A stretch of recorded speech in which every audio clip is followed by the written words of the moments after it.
Welcome back. This is the Agent Workforce Podcast, episode number 18. My name is Kristiina. I lead marketing at Digital Workforce, and with me is my wonderful co-host, Niko Lehtonen, AI Solution Architect at Digital Workforce. It has been a few weeks since we last recorded. We have been busy traveling in the US, in Europe, and in today's episode, we'll share some greetings from our recent events, and then talk about some new studies and a security incident with deep research, among other topics. But how are you doing, Niko? Good to see you. Yeah, good to be back. Good to be back on solid ground in Finland as well after all the events and traveling. Yes, and we managed to travel back and forth with safely, which was, of course, great. So let's start with the chronological order. I can start off with Atlanta. I was there 2 weeks ago, or is it 3 weeks ago now? We had an event there, a third annual AI and Automation Summit with Digital Workforce, organized this time together with a partner, C2. And I had a chance to have many fascinating talks with our attendees on their state of automation and AI. And I also heard a great story about a large enterprise and their AI agents, which I thought that I'll refer here quickly. It was primarily in the context of their very advanced enterprise level automation program, but they detailed their efforts also with regards to AI agents. And an enterprise set out to build AI agents. They were quickly learning that the hype around AI and automation masked by a difficult, really messy reality. And what they started off as an exciting initiative turned into an 8-month grind just to get the first services running. So we can really learn that it's not going to happen overnight in enterprise setting. And security, governance, and infrastructure became the real battles for them. Nothing new, of course. And those were far more challenging than the technology itself. And their leadership's mandate was simple but daunting: keep the company safe while innovating. And they saw progress step by step through being very patient in their iteration, dispelling misinformation, and leaning on a handful of strong developers to really push past roadblocks. And the company's breakthrough was realizing that flashy agents could not exist without the strong foundation. And their RPA, robotic process automation ecosystem, became the backbone, with every bot rebuilt to be API ready. And this allowed agents not only to call existing automations, but also to orchestrate them intelligently. And layering LLMs on top of unlocked smarter exception handling, more self-resolution, and a shift from rigid automation to flexible agentic solutions. And finally, today, they have deployed their first wave of AI agents for order creation, support services, IDP, intelligent document processing, and they're also rolling out next-gen chatbot, and new major projects are in development, and each designed to deliver end-to-end customer experience improvements. So what began as a difficult journey has, in their case, evolved into a resilient ecosystem where AI agents are no longer buzzwords only, but really active participants in their automation program. A lot of works that we have discussed in this podcast as well. Niko, anything you want to touch upon here? Yeah, I think already last time we discussed the security side a bit, in the sense that there are these articles that have come out in some respected publications where they do state that if you want to go ahead with AI and you're the CISO and so on, then you need to have the mindset of, if you want to use AI, the answer shouldn't be no, it should be yes, but here's how you do it. Yeah. And it's going to require having the IT on board of this change if you want to have that in your organization. It can't be something that's just triggered by the business and then blocked by the IT the next week. It's not gonna fly like that. It's gonna force you to retrace your steps, backtrack, and it's gonna cause you delays in your initiative. Maybe even months worth of delays if you haven't started to figure out early on enough how you're going to do it within the organization. Yeah, I guess that's the main thing. Mm. What about RPA in, I mean, in the context of enterprise setting and having like mature automation program, like hundreds of RPA automations and also orchestrations. Any comment on those? Well, I mean, it's you're going to need these structured automations to be in place anyway. Yeah. It's in a sense sort of like if you want to get the most out of your LLMs, you're gonna want to have them have tools in their disposal. And in this case, with orchestration and so on, it's almost as if LLMs have the RPA automations as their tools, doing certain things that the LLMs themselves are not equipped to do or are not accurate enough to do. Or just simply are incapable of doing because it's going to require accessing systems through UIs and so on. So I would see that in a sense, even if we remove the orchestration from the equation, LLMs would have these RPA tools in use going forward, Yeah. on top of the Python tools and so on they already have. Yeah. Thanks. While we're still in Atlanta, I need to play a video and explain for those viewers who can't see the video, but I had a chance to experience self-driving cars. So I took an Uber and a Waymo, to be more precise. And for those our listeners or viewers who can watch this stream, I'm just going to start to play this out, and let's spend a few minutes talking about this. It's showing, I filmed with my mobile phone a ride that I took with Waymo, and Waymo is Google self-driving car project, which started already in 2009, and it was like rebranded Waymo in 2016, and they have 2,000 fleet, exceeds 2,000 vehicles in the U.S. commercial fleet, and in Atlanta, where I was, they now have dozens of vehicles, but of course in cities such as San Francisco Bay Area, they have over 800 vehicles, Los Angeles over 500, Phoenix over 400, Austin 100, and so on. But I'm showing this example because I think that there's a lot of like metaphorical thinking that we can use when it comes to AI agents as well, that I really had terrible thoughts when like entering into these self-driving cars, that can I rely on this and how will it work and how can I get it open and can I trust this? So I had to overcome a lot of my doubts and fears to enter in. Of course, I know that from based on like research and data that self-driving cars can be quite safe in particular in like certain type of weather conditions, and they don't have issues with like alcohol or drug use or anything like that. So they go with the traffic rules and all that. But still, I had to overcome a lot of like resistance and doubts when entering into this Waymo. And funnily enough, it also asked in the end if I want to tip Waymo, which I didn't do. But we don't have these so much in Europe yet. So it's mostly in the US, in Asia. So that's why I thought I'll share this too with our European audience. But it was quite a ride, I have to say, but went smoothly and perfectly, nothing to complain. So I will definitely take a Waymo self-driving car the next time as well, if that's an option. Yeah, I mean, from what I've read about these topics is that they always have very controlled environments. So they only function within big cities and so on. So it'll be interesting to see when we're going to see the first ones going from city to city, for instance, if that hasn't happened yet. From what I Yeah. saw, it hasn't.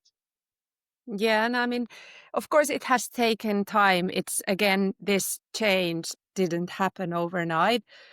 But I mean, having experienced that, it makes me think what's going to happen to all the Uber drivers out there and all the drivers in the future, not tomorrow, not probably next year, but this is the future where we're headed. And with the recent advancements in AI, it's only going to accelerate. So yeah, that's maybe the greetings from Atlanta. What about you, Niko? Do you want to take over and share some greetings from Poland, where we were last week in Warsaw? Yeah, definitely. And but I also had a bit of a hand in the Atlanta event, but only after the Oh, event yeah, please. Yeah, share that when I with was us. having a customer presentation about agentic AI, what it means from a process automation perspective, what it means from a personal productivity perspective.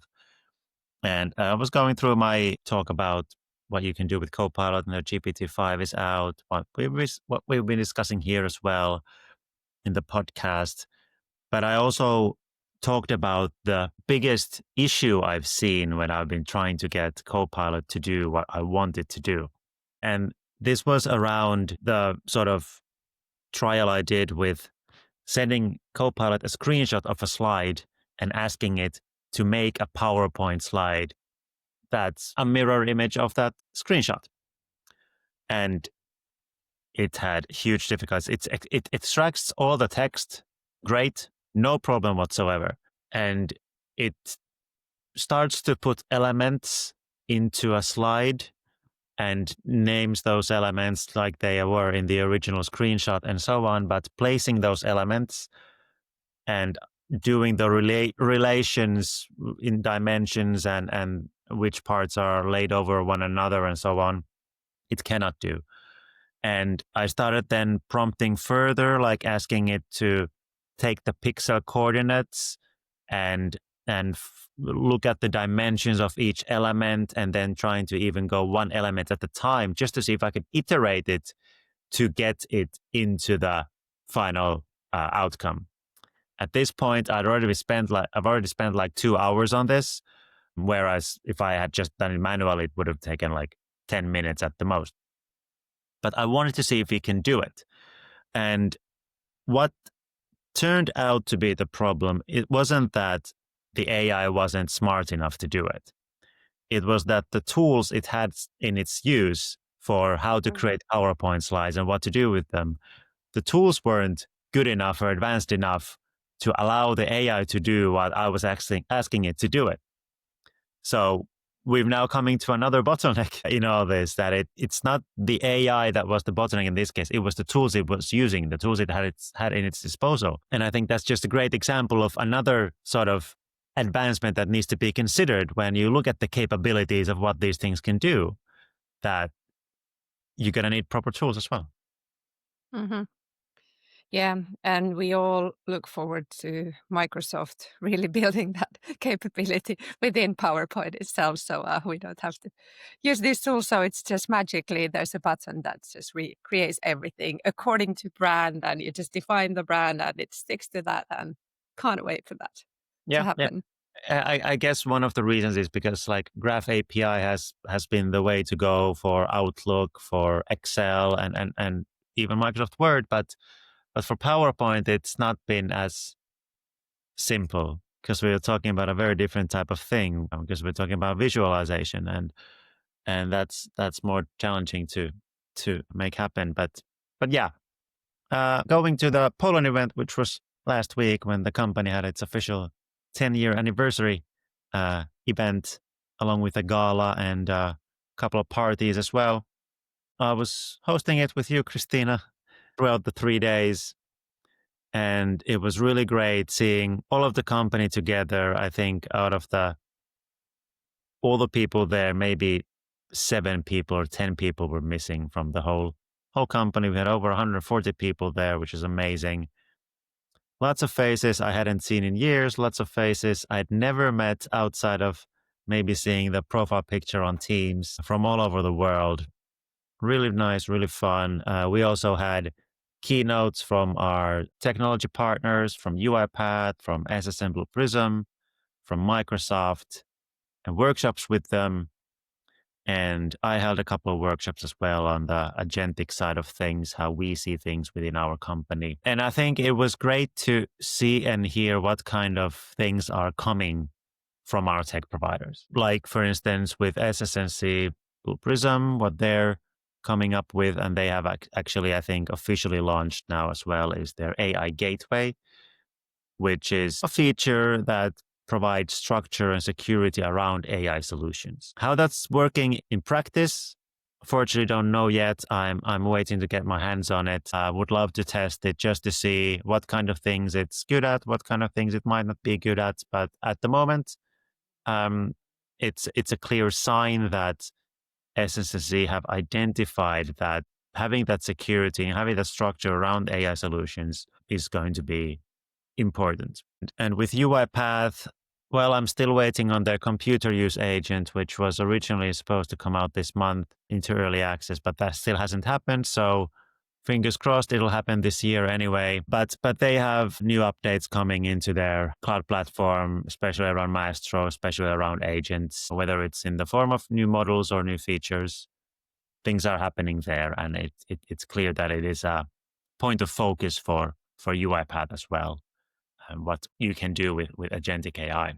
And then we had Microsoft, whose sessions I sadly did not see, but I think out of all the ones, that's the environment I know the best these days. So, for instance, they now have the update very recently that if you're on the Microsoft Frontier program in Copilot, in the M365 Copilot, you can now choose to use Claude models as well, and not just OpenAI's GPT-5 or GPT-4o, which have been the previous ones. So whether this is a sign to start being able to switch the model more often in general when you're using a Copilot, I think that would be a very welcome feature, because at the moment I can I can realize when the Copilot is using the model I would not like it to use, but I have no way of choosing what to do with it. And usually this means that when I'm expecting to use GPT-5, it might be throttling it to GPT-4o or GPT-5 instant or something, which does affect the experience and forces me to retry a few times. Anything, Kristiina, from you about Toll? No, I think you summarized it well, and it was fantastic to see all colleagues and hear from our tech partners of the latest. And obviously, agentic AI and anything AI related was very high on the agenda for everyone. So that was a good wrap as well from your side. Thanks. So let's move on to some new studies that have been coming out recently. I want to point out the ChatGPT one, which came out on the 15th of September, like 10 days ago. And this is the largest study to date around consumer ChatGPT usage. And some points to highlight from this study. And you can find this on openai.com and then go where how people are using ChatGPT. And the study, a National Bureau of Economic Research working paper by OpenAI's economic research team and Harvard economist David Deming. And they used a huge sample size of ChatGPT conversations. And what's noteworthy here is that these are the consumer levels of service levels of ChatGPT and not the company ones. So teams and enterprise are not included in this. So therefore, you need to reevaluate the results based on the knowledge that you know that not teams or that are meant for work use only are not part of this study. What has maybe a few points to highlight from the study is that there's non-work dominance, and while work-related messages have grown, non-work related messages have grown even faster. And as of July 2025, about 70% of ChatGPT consumer queries were unrelated to work, and this has gone up from 53% in June 2024. And by the way, also maybe noteworthy that in July 2025, ChatGPT platform had been adopted by around 10% of the world's adult population. That means 7 million users who were collectively sending over 2.5 billion messages per day. And that's the source material for this study. Most common conversation topics, top 3, practical guidance, seeking information, writing, and then in writing related tasks, there's dominance what comes to work related messages. And on demographic trends, the gender gap has been narrowing. So initial gender gap was close to, so that I think it was masculine first names declined from about 80% shortly after launch to 48% in June 2025. And this is also interesting that nearly half of all messages sent by adults were sent by users under the age of 26. And global adoption usage has grown relatively faster in low and middle income countries over the last year. And then Also, this is quite interesting as well, that education and occupational differences. So higher education slash pay users who are highly educated and working in professional occupations are substantially more likely to use ChatGPT for work-related messages. Anything you want to point out from this study, Niko? Yeah, I think what would be interesting is also to see the average prompt sizes, median prompt sizes, and so on, just to get an understanding of, or just a distribution on, how different are the prompts in general that people are using. Like those who use it for literally chatting or for companionship, they're probably going to be a lot shorter than those who are looking to get big impact from each prompt. Also, what of course would be great if there was a way of seeing how many prompts are reiterations of another prompt, to see how many times people have to try to come to the right, to a acceptable outcome if they're looking for something in particular. That did give me the idea of checking what is the age limit on the app itself on Google's Play Store and so on, but it doesn't say directly, it just says parental guidance. I was just wondering if people, age 10 are downloading it and using it for whatever, because that would also be just interesting for myself to know. That's all. Yeah, I'm just looking at this study now. So if they have anything on the prompt. So it's an in-depth, this is like 64 pages, or what is this altogether? 64 pages. So yeah, you can, of course, you should go and check this yourself. You can find it from the ChatGPT article. And then again, if you want, you can put that, for instance, on Google Notebook LM to get like overviews in audio or video format or text. So that's a good way also to analyze some of these studies. Then something else that caught my attention recently, this was published on national newspaper Helsingin Sanomat in Finland, and it's an article about a study that a professor, Natalia Vuori, assistant professor in Aalto University, has made, and how public shaming and stigma prevent business leaders from leveraging artificial intelligence. And she had done approximately a little less than 80 interviews. So this is a qualitative study, and in the top leadership and middle managers, and also board members and IT specialists. And she was following 18 management level meetings about company leadership and how these leadership teams are using AI in their strategy work, and what are the differences between the leadership teams that are positive towards the use of AI, and then if there's like negative attitude, and how that's showing up in the results of these companies. And maybe what she said, that they illustrate that how shared positive attitudes among leadership and leadership teams toward AI can stimulate AI augmented collaborative strategizing and elevate firm performance. And conversely, negative shared attitudes lead to discorded strategizing, ultimately determining organizational effectiveness. So there's this nice article about this. And I mean, based on my management team experience, I'm part of the digital workforce management team, and I have to say that it's a really important thing that everybody in the management team are positive towards the use of AI. And also some of the use cases that are brought up in this Natalie's article as well are related to for instance, the use of scenario building, and it is quite a useful tool in the when you're planning around strategy, and like building different scenarios in different circumstances, how things may play out. So yeah, something I wanted to bring up from here in Finland as well. But of course, what comes to these studies, and I would say the general feeling currently is that you can find a study both for and against the results and the effectiveness of AI tools. So you can just as easily go into the group of that this is pointless and useless, and we're not seeing any real results, and this is just not working for us. And so, of course, depends a lot on the company, the size of the organization, how well you are helping your employees, your people, your organization to adapt, and like teaching these and sharing and all that. So a lot to consider here. initial thoughts, Niko, from your side? Well, I think it's just interesting that it says that reputational fear. Executives worry that if it became known they're using AI to support Mm, strategic work, people might start to question the competence. yeah, Um, yeah, that's a good thing to bring up. Yeah.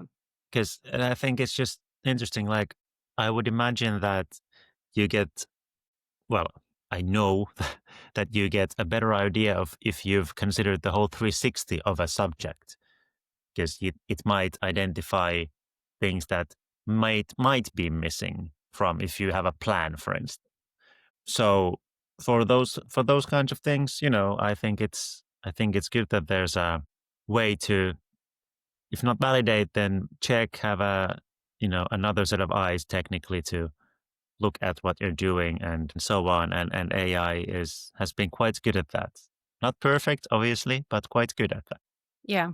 And maybe to point out from this study, as said, it's qualitative, and Natalia Vuori examined the use of AI tools that produce text or images such as ChatGPT, Microsoft Copilot within management teams. But yeah, I really take the point what you say about feeling that you stick to your own experience and your own knowledge, and it's kind of hard to accept that with the right questions.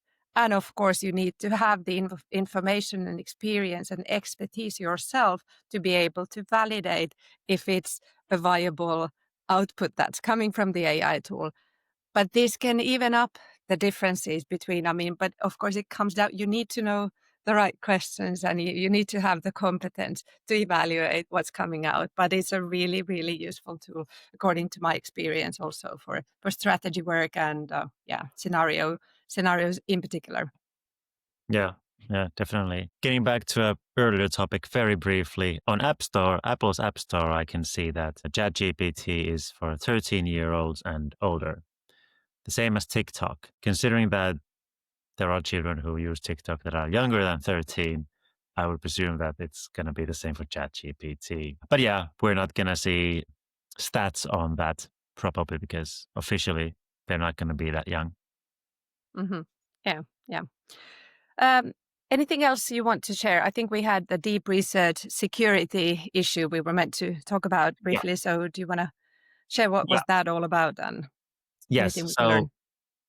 yes. So OpenAI's deep research had a security flaw patched very recently where it had been possible by sending the person a malicious email to get OpenAI's deep research to send information to external people or parties.